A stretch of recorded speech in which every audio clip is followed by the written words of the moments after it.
Hello and welcome. I am Plight, and this is my channel. Tonight I'm going to narrate a story for you, written by me. So, get snuggled in, get a blanket, something to drink, and listen to this story. In the mist-shrouded woods of the deep South, before the thunderous clash of civil war tore the land asunder, there was a man named Sebastian. But he was not a man at all, but a creature that walked the earth in the shadows, bound by time and sorrow, his soul tethered to a love lost to the hands of fate. It had been years since Fleur, his beloved, had disappeared from his arms. There was no grave marking her passing, no whispers of her name remained in the town that she once wandered, and no trace of her spirit ever found its way back to him. Yet, in the depth of his cursed existence, her face haunted him. Her laughter still echoed through his dreams. Her scent still lingered in the wind, and her touch still sent shivers through his cold heart. Sebastian, searching through the years, through countless cities, under countless skies, always following the faintest traces of Fleur's presence, like a ghost trailing just beyond his reach. His vampiric nature, once a source of strength, had become a curse, for it kept him alive. But the years weighed heavily on him. Every day was a reminder of how much time was slipping away, how his once beautiful love was missing. Sebastian's eyes flicked nervously between the moonlit road and the dense forest surrounding him. His black stallion's hooves pounded against the earth, sending up clouds of dust as the night air whispered through the trees. The vampire hunters were close. He could feel it. The scent of their silver-tipped blades and holy water clung in the air like a lingering, bitter memory. His thoughts, though, were consumed not by the hunters, but by the sight of Fleur. After so long, 1,000 lifetimes ago it seemed, he had finally found her. The fragile beauty he had lost was now standing before him in the dim light of a crumbling cabin. She looked older, yes, but there was a fire in her eyes, one that he had never seen before, and it made his undead heart race with longing. Fleur, he whispered, his voice strained with a mix of joy and sorrow. You, you have a son. Her face tightened. His name is Christoph. He is yours. A chill ran through Sebastian's veins. He had not expected this. The thought of fatherhood, of bringing another soul into this curse that had haunted him, twisted inside of him. But as he gazed upon the boy, he saw only beauty, an innocent face, untouched by the darkness of the world. You've hidden him from me, he said, the question lingering in his tone. Fleur stepped closer, her face a mixture of fear and sorrow. I had to. When I fled from you, I knew the danger our child would face. They would have killed him. They will still kill him. Sebastian's heart clenched. His son, born of him, a child who would be hunted like a monster. The reality of it hit him harder than he expected. Before he could speak further, a sound broke through the tense moment. The hooves of horses, the hunters. They had found him. Come, Fleur urged. We must leave. Into the woods. We'll be safe there. Sebastian nodded, instinct taking over. He swept up Fleur into his arms and he turned the stallion toward the dark, thick woods that lay ahead.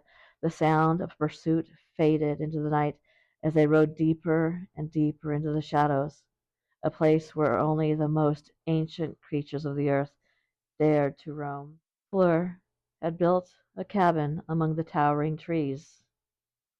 It would now be their shelter, hidden in the dense foliage, far from the prying eyes of men. But despite the safety they had carved out in the wilderness, there was one haunting truth Sebastian could not ignore. Christophe was changing. The first sign came one evening when the boy's once childish laughter grew colder, more hollow. Sebastian noticed the boy's skin pale as the moon, his eyes gleaming with a hunger that seemed unnatural. Fleur, he murmured, his voice laced with dread. Something is wrong. Fleur's face drained of color. She had noticed it too, the way Christophe's energy seemed off, his vitality bordering on something else entirely. He is too young, Fleur whispered, tears welling in her eyes. Please, don't let him become like you. Sebastian's heart twisted in agony. He had hoped desperately that Christophe could escape the curse, live as a child, a human boy. But as the days passed, the signs became undeniable. The boy's fangs began to emerge, small but sharp, glistening under the light of the hearth. The taste for blood had already begun to stir within him. Then the hunger came. The cabin, built from the shadows of ancient oaks, stood silent as night deepened. Inside, the flickering flames cast long, twisted shadows on the walls. Fleur stood by the hearth, her face pale under the weight of an impossible choice. Christophe lay in his bed, restless, his small body rising as the curse began to consume him. His soft whimpers were breaking her heart. Sebastian stood near the window, staring out into the pitch black forest. His mind was consumed by a different fear, the fear of what would happen to Christophe if the transformation continued unchecked. He had seen it before, children of his blood, innocent at first, but corrupted by the darkness until they became predators, monsters with no souls. It had taken centuries for him to find Fleur, and now the possibility of losing both of them to the hunger, it was unbearable. Fleur's heart thudded in her chest. She knew the decision had to be made before it was too late. She had spent years hiding from this moment, fearing it, knowing deep down that the day would come when she would face the consequences of her choices. Her love for Sebastian had always been fierce, but her love for Christophe, the child born of that love, was an entirely different beast. And now her heart ached with the weight of an impossible sacrifice. She turned to Sebastian, her voice breaking the heavy silence. He's slipping away from us, Sebastian. I can feel it. The hunger is growing stronger in him. We cannot hide him forever. Sebastian's cold eyes met hers. We can find a way. There must be something. A cure. We can. No, Fleur interrupted softly, stepping towards him, her eyes full of sorrow and determination. There is no cure for this. He is already changing. The hunger is already in his blood. Sebastian closed his eyes, unable to answer. His thoughts were in chaos. The love of his life, the woman he had sworn to protect, was standing before him, but she was offering him a choice that could tear them all apart. Fleur's gaze softened as she looked at Kristoff, her son's face flushed with feverish dreams, his brow furrowed in unconscious struggle.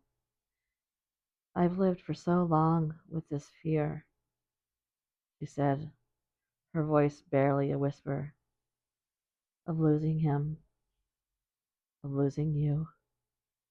But now I understand. I've always been running, always hiding. I can't run anymore. Sebastian's heart twisted. He reached for her, his cold fingers brushing against her warm skin. Fleur, no, you don't have to. But she cut him off, her eyes filled with tears that sparkled like diamonds in the firelight. If I stay human, I will die. The hunters will find us, Sebastian, and when they do, they will kill us all. They'll take Kristoff, they'll take you. She paused, the weight of her next words hanging heavily between them. But if I join you, if I become what you are, I can protect him. I can protect both of you. Her words hung in the air like a poison, sweet yet bitter. Sebastian took a step back, his mind whirling. The thought of Fleur becoming like him, of her walking the same dark path he had walked for centuries, sent shivers of dread through his veins. But he knew she was right. There was no escaping what Kristoff was becoming, and he, too, would need protection. If Fleur remained human, she would age, wither, and die before her son could understand the full extent of the curse within him. Fleur's hand gently cupped his cheek, her touch both tender and final. I have to do this. For him. For us. Sebastian's eyes burned with unshed tears, tears he had long since forgotten how to shed. He had lived for centuries without a true family, but now in the span of a short time everything had changed. He couldn't bear to lose her again. He couldn't bear the thought of Kristoff turning into something that would haunt the world for an eternity. I love you, he whispered, his voice raw with emotion. Fleur's smile was sad but warm, the kind of smile only someone who had accepted their fate could wear. Then don't let me go. Let me stay with you, with both of you. With a final, gentle kiss, the decision was made. Fleur's body began to tremble, her soul surrendering to the same curse that had bound Sebastian to the world of darkness. The change began slowly as her human heart beat its final rhythm, and the creature within her awakened. Sebastian held her tightly, feeling the warmth of her blood begin to cool, the pulse of her life fading. As the transformation took root, Fleur's features softened, her eyes flashing with an unearthly gleam. She would no longer age. She would never leave either of them. And Kristoff, the child, still slept fitfully in his bed, his transformation complete. He was dreaming. Thank you for coming to my channel. Please give this video a thumbs up and subscribe. It's the only way my channel can grow. Good night.